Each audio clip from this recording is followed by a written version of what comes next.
Penonton bayaran itu biasa dipakai di stasiun TV ya. Penonton bayaran ya orang yang nonton itu ya dibayar.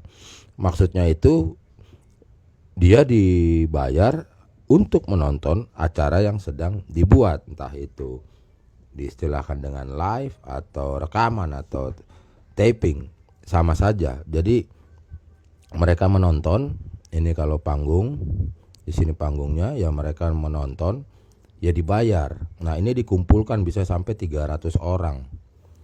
Nah, ini budgetnya itu bisa sampai satu orang 150.000 aslinya.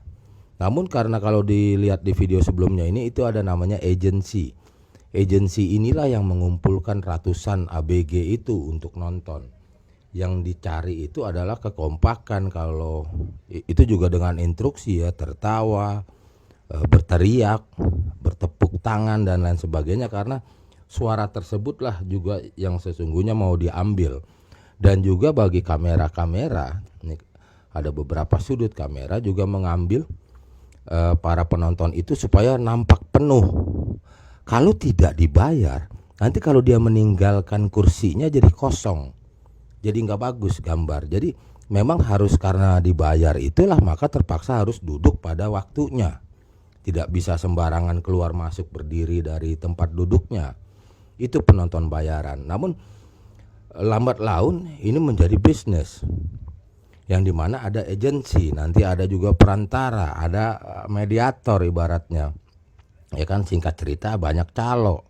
Akhirnya tadinya awalnya dibuatlah kayak bukan standarisasi tapi kebiasaan potong 20% dari budget yang didapat dari stasiun TV.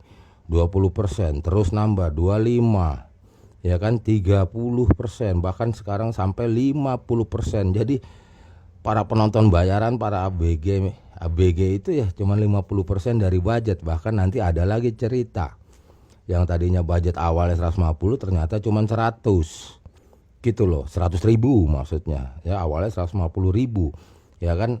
Nanti diantara ratusan ini kadang kalau ada yang bertalent gitu ya, ada attitude yang bisa dipakai untuk menunjang acara tersebut, itu nanti dibilang cameo ya kan, atau apa. Nanti kalau suka melihat ada yang simpang siur, ada yang kerumunan orang 5-6 orang di dalam tayangan tersebut gitu, di dalam skenario acara tersebut, itu bisa juga. Nah, biasanya itu juga tipu-tipu, ada budgetnya sebetulnya tapi agensi yang makan ya. Akhirnya ya begitulah dunia, ya dunia beginilah gitu ya, bahwa tersiksa lah gitu tersiksa lah, itu yang namanya penonton bayaran gitu. Nah, cuman kan gayanya kan gaya suci gitu loh agensi itu kan, bagaimana kayak baik kayak apa gitu ya, tahu nanti dipersiapkan lah, nanti bilang terkumpul sini transportnya, nanti disewain bus apa segala, bahkan dibukakan kontrakan rumah, karena kan ada hal yang rutin juga menonton dibayar itu. Akhirnya yang tadinya budget per orangnya 150.000 rupiah, jatuh paling bersih ke 50 rupiah, 50.000 rupiah per orangnya. Nah, ini kan hal-hal semacam ini banyak yang nggak tahu.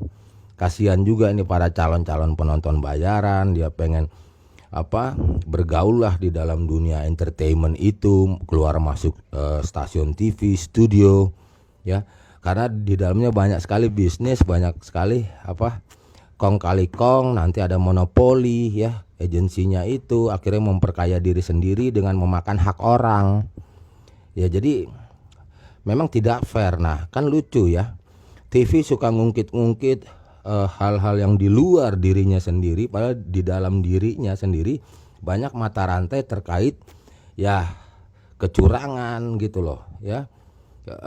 Ya jadi ibaratnya ya seperti apa ya, ya tahulah gitulah ya kan, semua unsur, nanti agensinya, nanti orang dalamnya apa segala ya, itulah permainan.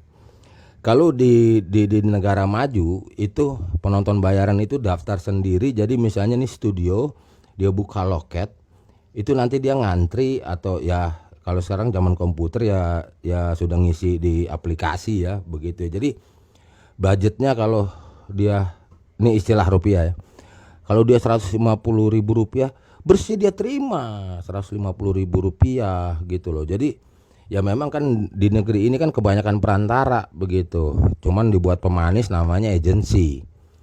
Nah hal-hal semacam ini ya gimana ya, ndak ada yang mau memperbaikinya gitu. Nah sementara dari pihak di dalam stasiun TV, entah itu krunya, karyawannya, stafnya juga nggak peduli begitu loh.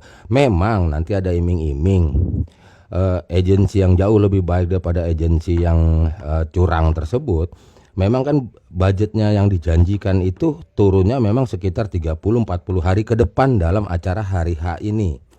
Hari H ini tidak langsung dapat duit. Nah maka agensi yang lumayan baik itu nalangin.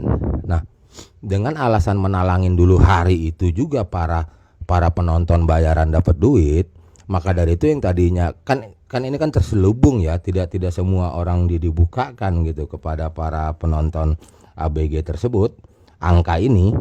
Maka dia bilang nih langsung dapat duit hari itu juga pas selesai acara tonton itu, kasih dah 50.000, kadang 70.000 gitu. Memang dia dibilang resiko ya bisa juga atau enggak ya, karena dia yang menagih nanti ke dalam ke kasirnya si stasiun TV itu.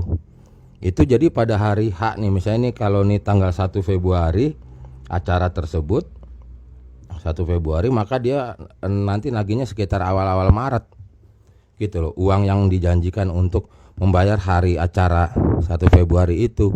Nah agensi yang lumayan enak, dia membayar tapi sadis juga ya, motongnya lebih dari 50% gitu loh. Nah inilah hal-hal yang tidak diketahui oleh para penonton bayaran gitu. Akhirnya ya kalau pakai otak normal ya terlampau inilah ya gitu, terlampau tega juga ya gitu kepada ABG begitu.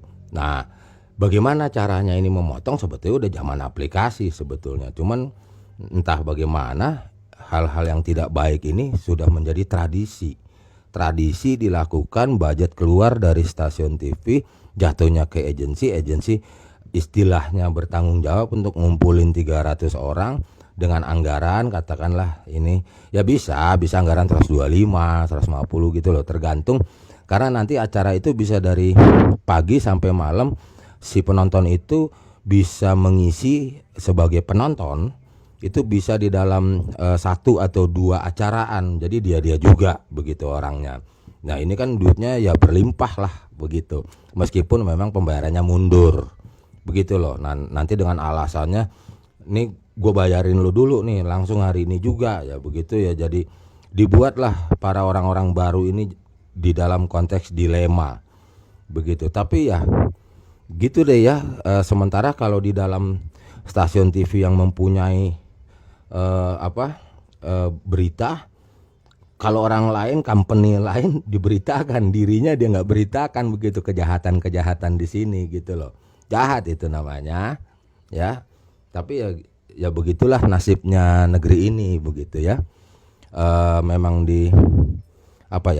ya memang terciptalah begitu kondisi tradisi yang membudaya gitu, membudaya yang tidak baik tentunya. Oke, video topiknya penonton bayaran saya cut dulu.